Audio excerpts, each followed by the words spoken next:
Class 9 आज इस class में हम सर्कल चैप्टर में एक्सरसाइज 10.4 को सॉल्व करेंगे। क्वेश्चन नंबर 1 से स्टार्ट करते हैं इस एक्सरसाइज में, तो सभी लोग ध्यान से देखेंगे। क्वेश्चन नंबर 1 पढ़े पहले।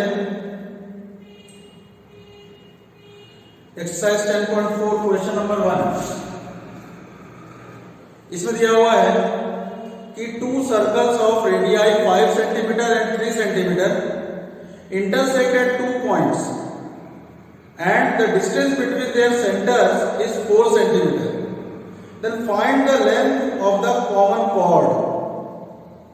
ठीक है, तो देखो हमें कॉमन कॉर्ड का लेंथ बताना है। तो पहले तो हम इसका फिगर ड्रॉ करेंगे। तो सबसे पहले एक सर्कल्स को हम ड्रॉ करें। सपोज ये एक सर्कल है, इसकी रेडियस 3 सेंटीमीटर है और एक बड़ा सर्कल है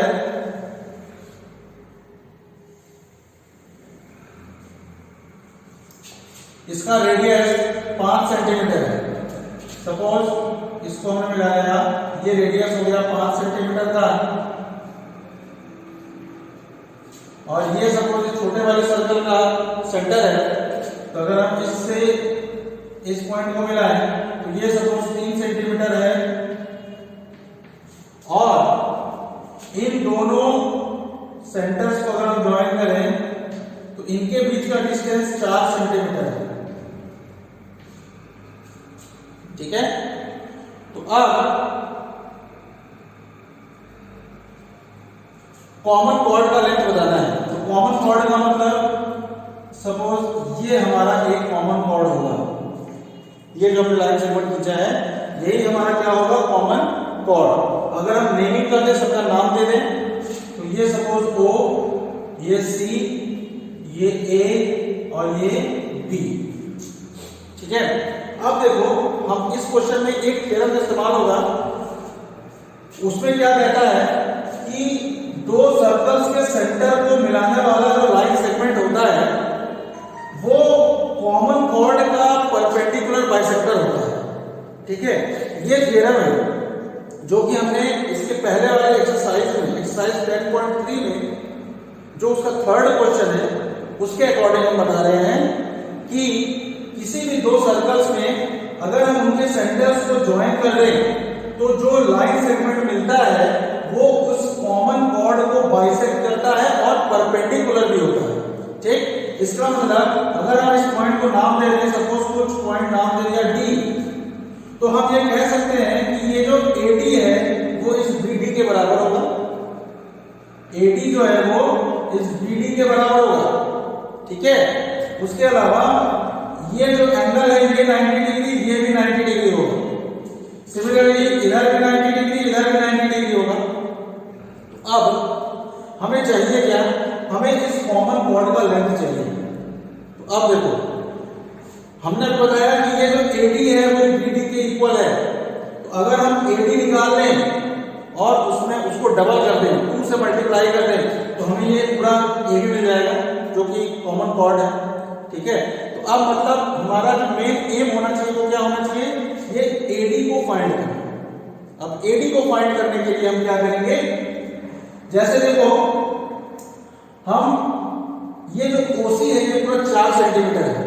तो अगर हम इस OD को सपोज हमने x मान लिया, OD को सपोज हमने x मान लिया, तो ये बाकी जो CD है वो हो जाएगा हमारा 4 - x। ठीक है, और अब हम पाइथागोरस थ्योरम का इस्तेमाल करेंगे। और पाइथागोरस थ्योरम का इस्तेमाल हम कहां पे करेंगे भाई, देखो एक ट्रायंगल में हम करेंगे ADO, ये वाला जो राइट एंगल ट्रायंगल है इसमें हम पाइथागोरस थ्योरम इस्तेमाल करेंगे। और ADC इस ट्रायंगल में भी हम पाइथागोरस थ्योरम का इस्तेमाल करेंगे।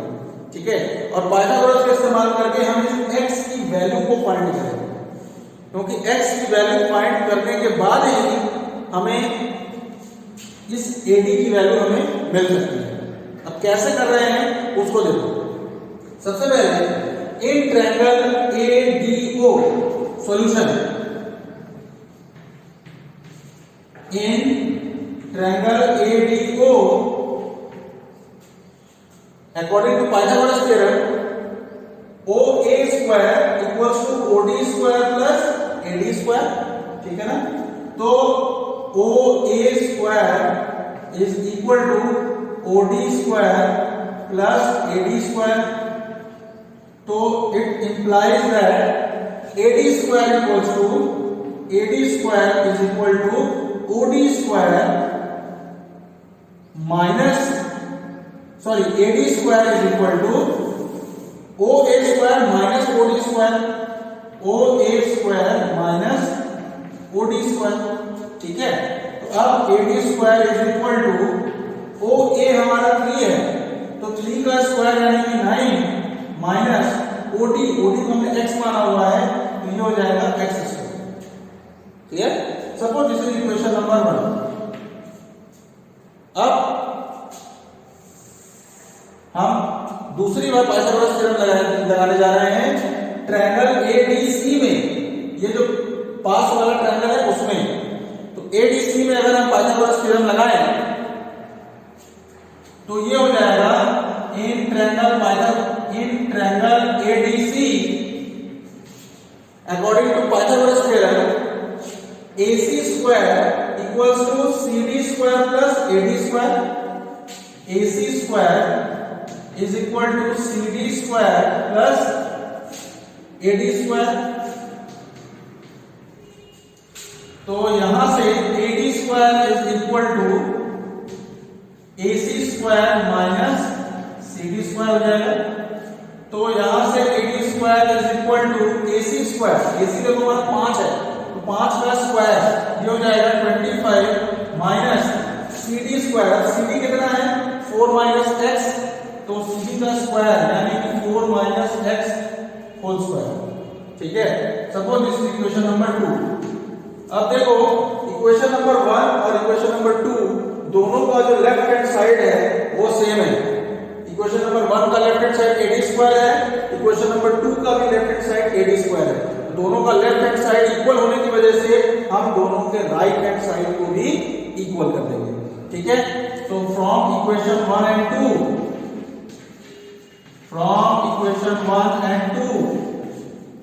9 minus x square is equal to 25 minus 4 minus x whole square। अब 9 minus x square is equal to 25 minus, इसमें a minus b whole square का फॉर्मूला लगेगा, तो a square यानी कि 16 प्लस b square यानी कि x square माइनस 2ab यानी कि माइनस 8x। अब 9 minus x square is equal to 25, अब माइनस को अगर हम मल्टीप्लाई करें ब्रैकेट के अंदर तो ये हो जाएगा minus 16 minus x square plus 8x। अब देखो माइनस एक्स स्क्वायर और माइनस एक्स स्क्वायर दोनों इक्वल के ऑपोजिट साइड में है, तो ये कैंसिल हो जाएंगे, ठीक है। अब 9 इज इक्वल टू 25 माइनस 16, ये हो जाएगा 9 प्लस 8x। देखो 9 और 9 दोनों इक्वल को ऑपोजिट साइड में है, अगर हम इसको इस तरफ लेके आएंगे तो 9 माइनस 9 हो जाएगा और ये कैंसिल हो जाएगा, यानी कि 0 इज इक्वल टू 8x होगा। तो यहां से हम x इज इक्वल टू 0/8 लिख सकते हैं, यानी कि x इक्वल्स टू 0 आ जाएगा। बात समझ में आ रही है? जैसे ही x इक्वल टू 0 आ जाएगा तो हम चाहे तो इक्वेशन नंबर 1 चाहे तो इक्वेशन नंबर 2 दोनों में से किसी भी एक में हम वैल्यू x की पुट कर देते हैं। सपोज हम इक्वेशन नंबर 1 में पुट कर देते हैं।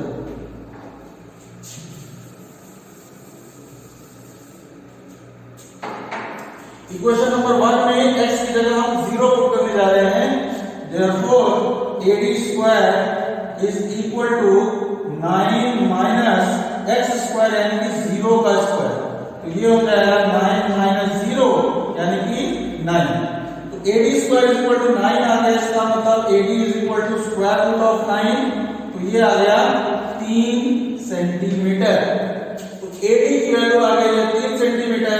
तो ये पूरा का पूरा जो कॉर्ड है AB वो कितने के बराबर होगा 2 टाइम्स AD के, यानी कि 2 into बताया जाएगा 6 सेंटीमीटर। ठीक है, और यही हमारा आंसर हो जाएगा। ठीक है, उम्मीद करते हैं सबको समझ में आ रहा होगा। क्वेश्चन नंबर 1, ये जो AB है यही हमारा कॉमन कॉर्ड है और यही AB की वैल्यू निकल गई, इसका मतलब इस कॉमन कॉर्ड का लेंथ निकल गया। कितना आया भाई? 6 सेंटीमीटर आया। क्लियर? चलो अब इसके बाद हम सेकंड क्वेश्चन पे चलते हैं।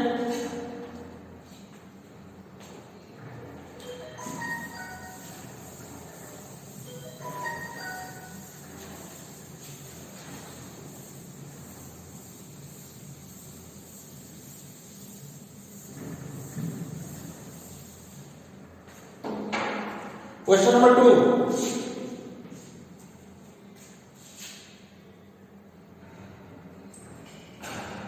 क्वेश्चन नंबर 2 में क्या रहा है? If 2 equal chords of a circle intersect within the circle, मतलब किसी एक सर्कल में 2 इक्वल कॉर्ड्स है, मतलब दोनों कॉर्ड्स का जो लेंथ है वो इक्वल है और दोनों इंटरसेक्ट करते हैं सर्कल के अंदर, then prove that the segments of one chord are equal to corresponding segments of the other chord। पहले कॉर्ड का जो सेगमेंट है वो दूसरे कॉर्ड के करस्पॉन्डिंग सेगमेंट के इक्वल होते हैं, ये हमें इस क्वेश्चन में प्रूव करना है। तो देखो पहले हम इसका फिगर ड्रॉ करने जा रहे हैं। सबसे पहले एक हम सर्कल बनाएंगे।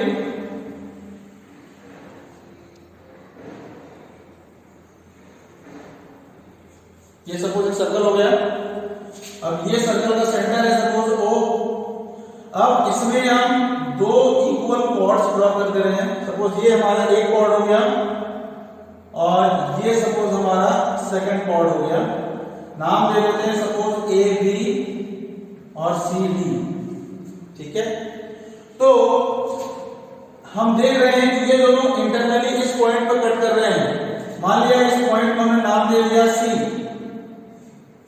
ठीक, तो अब करस्पॉन्डिंग सेगमेंट कौन सा होगा? देखो ये जो कॉर्ड है, कॉर्ड का जो A से लेकर C तक वाला पोर्शन है वो बड़ा है और ये BC छोटा है।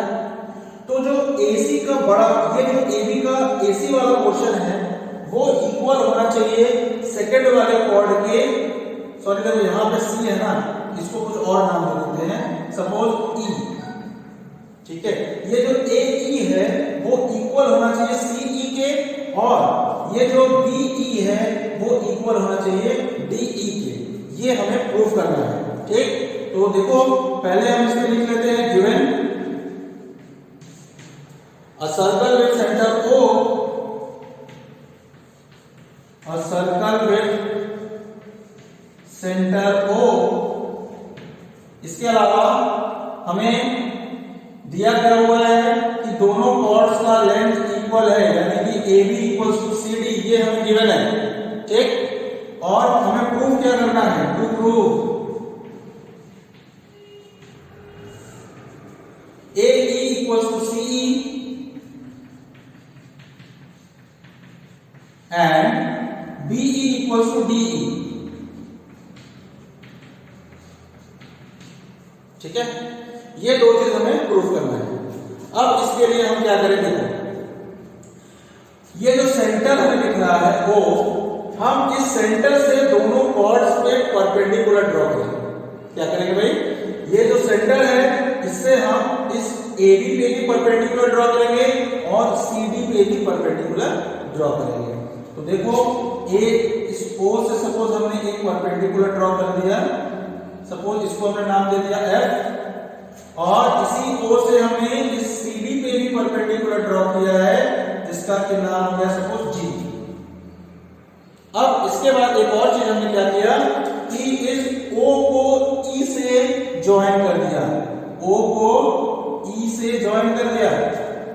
ठीक है, अब जैसे ही हम ज्वाइन करेंगे तो हमें यहाँ पे 2 राइट एंगल ट्रायंगल दिखने लगेंगे। कौन कौन से राइट एंगल ट्रायंगल? एक हो जाएगा OFE, एक होगा OGE। ठीक है, अब जैसे ही हमें ये दो राइट एंगल ट्रायंगल दिखाइए तो हम क्या करेंगे? हमारा नेक्स्ट स्टेप क्या होगा कि हम इन दोनों ट्रायंगल्स को कॉन्ग्रुएंट दिखाएंगे। ठीक है, हम इन दोनों ट्रायंगल्स को क्या करेंगे भाई? कॉन्ग्रुएंट दिखाएंगे।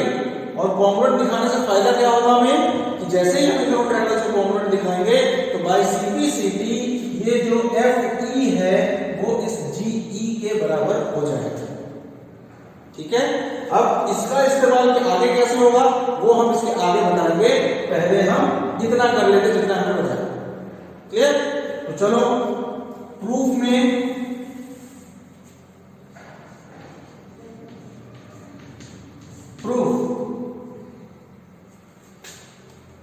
अब प्रूफ में देखो भाई कि in triangle OFE and OGE, in triangle OFE and triangle OGE, देखो ये एक एंगल तो 90 डिग्री होने की वजह से इक्वल है, एंगल F और एंगल G। तो यहां लिखेंगे angle OFE is equal to angle OGE, और ये दोनों इक्वल क्यों है? क्योंकि ये 90 डिग्री ईच, क्योंकि ये दोनों ही 90 डिग्री के हैं। इसके अलावा ये जो OE है वो दोनों ट्रायंगल में कॉमन है, OE is equal to OE, reason common. ये हाइपोटेन्यूज भी है, देखो भाई एक राइट एंगल जो कि इक्वल हो गया, एक हाइपोटेन्यूज है जो कि कॉमन हो गया, और तीसरा जो साइड है वो है OF इक्वल्स टू OG। अब बात आती है कि ये OF OG के इक्वल कैसे हो गया भाई? तो ये इक्वल इस वजह से हो गया क्योंकि हमें एक थ्योरम बताया गया है कि अगर किसी सर्कल के अंदर दो इक्वल कॉर्ड्स हैं तो फिर वो दोनों इक्वल कॉर्ड्स सर्कल के सेंटर से इक्वी डिस्टेंट होते हैं। इक्वी डिस्टेंट होते हैं का मतलब कि वो सर्कल के सेंटर से अगर हम उस पर परपेंडिकुलर ड्रॉ करें तो वो जो परपेंडिकुलर लेंथ होता है वो सेम होता है। तो इस वजह से क्योंकि AB और CD दोनों इक्वल कॉर्ड्स हैं, ये क्वेश्चन में कहा है, इस वजह से ये जो दोनों कॉर्ड्स होंगे वो सेंटर से इक्वी डिस्टेंट पे होंगे। इसका मतलब OF जो होगा वो OG के इक्वल होगा। ठीक है, therefore by right angle hypotenuse side by RHS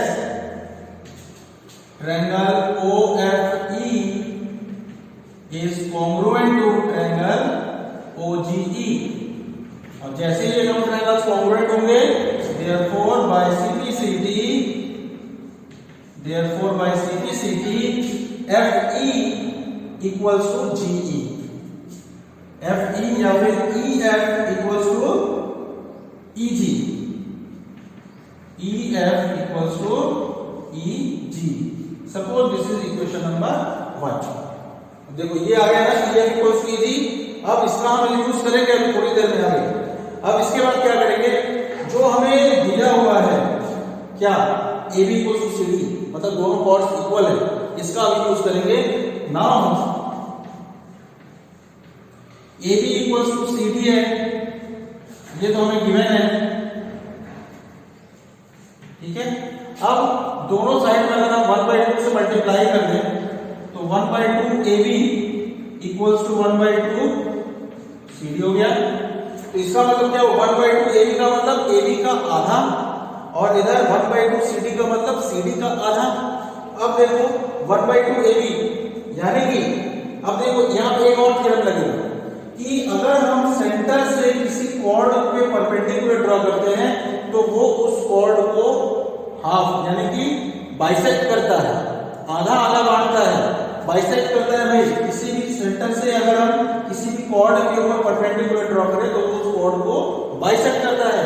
इसका मतलब ये जो F पॉइंट है, ये F पॉइंट ऑफ बाइसेक्शन है, यानी कि ये जो AF है ये इस AB का हाफ होगा। AF ये जो दिख रहा है हमें A से लेके F तक, ये इस पूरे कॉर्ड AB का हाफ माना जाएगा। ठीक है, सिमिलरली ये जो O से हमने G पे परपेंडिकुलर डाला है तो ये जो CG होगा, CG ये इस पूरे CD का हाफ होगा। ठीक, तो हम इस हाफ AB की जगह हम AF लिख सकते हैं। ठीक है ना, ये AF लिख सकते हैं इक्वल्स टू हाफ CD की जगह हम CG लिख सकते हैं। क्लियर? बात समझ में आ रही है? तो suppose this is equation number 2। अब क्या करेंगे हम इक्वेशन 1 और इक्वेशन नंबर 2 को ऐड करेंगे, प्लस करेंगे। तो ऊपर लिख देते हैं इसको,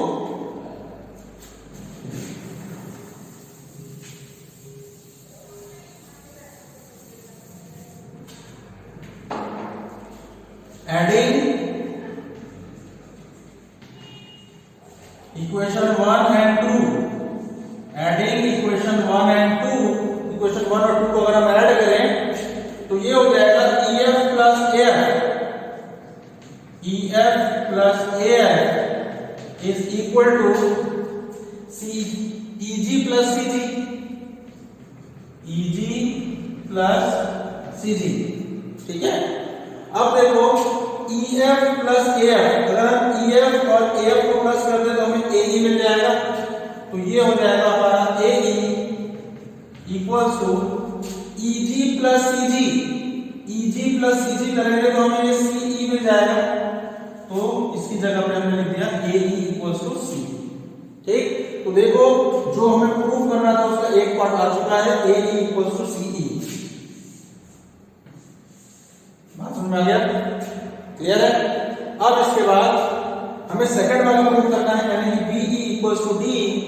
नाउ अब हमें मालूम है कि AB is equal to CD है। ठीक, अब हम क्या करेंगे, दोनों साइड से सेम अमाउंट माइनस कर देंगे। जैसे AB में से सपोज हमने AE को माइनस कर दिया, दोनों तरफ हम सब्ट्रैक्ट करते हैं, AB minus AE is equal to CD minus AE। ठीक, अब देखो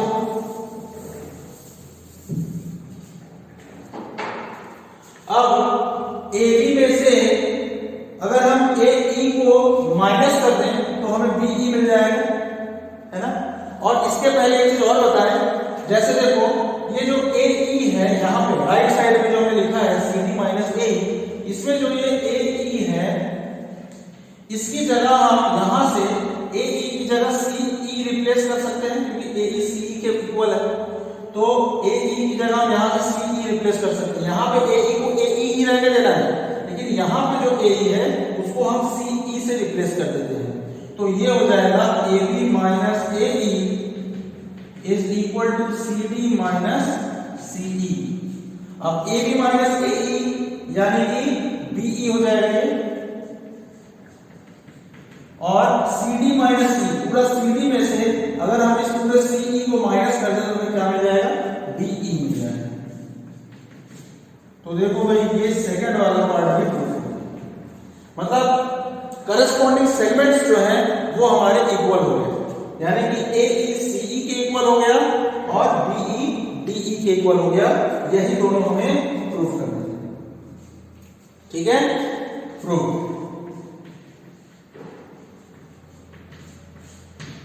ठीक, तो चलो इस क्लास में क्वेश्चन नंबर 2 तक ही रखेंगे।